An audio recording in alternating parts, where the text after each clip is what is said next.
Hello guys, welcome to my YouTube channel. जैसा कि आज का ब्लॉग है अंबेडकर नगर महू। हम जा रहे हैं अंबेडकर नगर महू। काफ़ी दिनों से हमारी जिज्ञासा थी यहाँ जाने की। कई सालों से हम सोच रहे हैं यहाँ आने का, लेकिन किस्मत मंजूरी नहीं था आने का। लेकिन आज सौभाग्य से हमें यह अवसर प्राप्त हुआ है यहाँ पे आने का। तो दोस्तों, हम यहाँ पे आए थे वेटनरी कॉलेज में।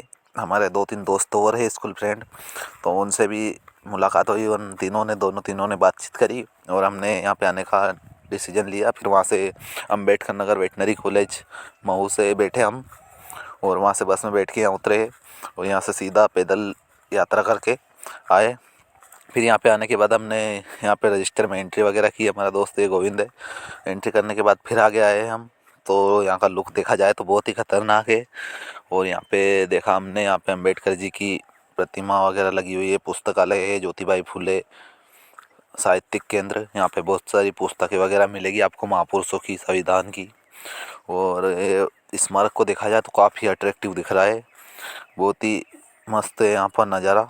हम आए थे करीब 2008 या 9 में, जब ये 50 या 70% बन के तैयार हो गया था।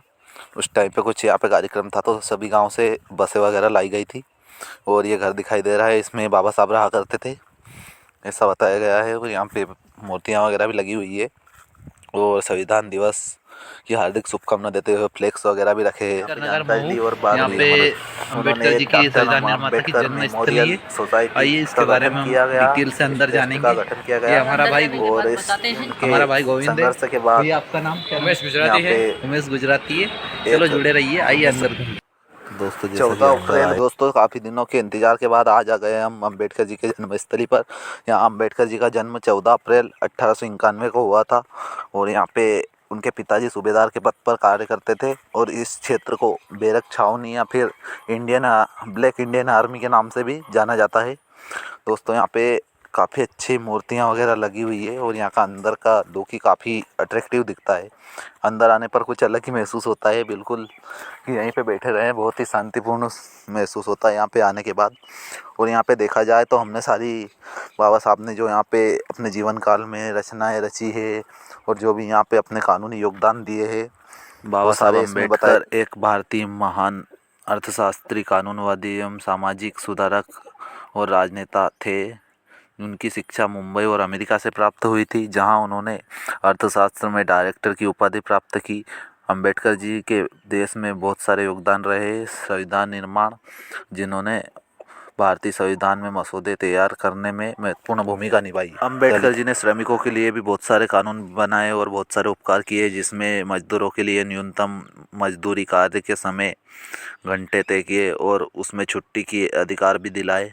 अब अंबेडकर ने महिलाओं की शिक्षा के लिए बहुत सारे योगदान दिए, जिसमें महिला शिक्षा संस्थान की स्थापना की, महिलाओं की शिक्षा के लिए प्रोत्साहन दिया और उनको प्रोत्साहित किया शिक्षा के लिए। बाबा साहब अम्बेडकर ने संविधान में महिलाओं के लिए समान मजदूरी की व्यवस्था की, जिसमें महिलाओं को पुरुषों के समान मजदूरी तय की गई। जो पुरुषों को मजदूरी दी जाए वही मजदूरी महिलाओं को भी दी जाए। ये भाई लोग भी बहुत दूर से आए हुए हैं यहाँ पे, और बच्चे आए हैं यहाँ पे घूमने के लिए। और दोस्तों, देखा जाए कि मातृत्व शक्ति अवकाश, जो कि महिलाओं को गर्भावस्था के पश्चात जो अवकाश की प्राप्ति की व्यवस्था की गई, उसमें महिलाओं के लिए विशेष व्यवस्था की गई है, विशेष अधिकार प्राप्त किए गए हैं। तो दोस्तों, जैसा कि आज हम इतना विजिट किए, यहाँ पे घूमे, काफ़ी चर्चाएं की इस विषय में, और यहाँ पे आने पर बहुत सारी जानकारी प्राप्त हुई हमें। और यहाँ पे आके बहुत ही अच्छा लगा और काफ़ी फ़ोटो वगैरह शूट किए। और देखा जाए तो लुक भी बहुत ही अट्रैक्टिव है यहाँ का। तो दोस्तों, अवश्य पधारें। दोस्तों, वीडियो अच्छा लगा हो तो वीडियो को लाइक करें और चैनल को सब्सक्राइब करना ना भूलें, ताकि आपको आने वाली ऐसी ट्रैवलिंग की वीडियो, नए ब्लॉग की अपडेट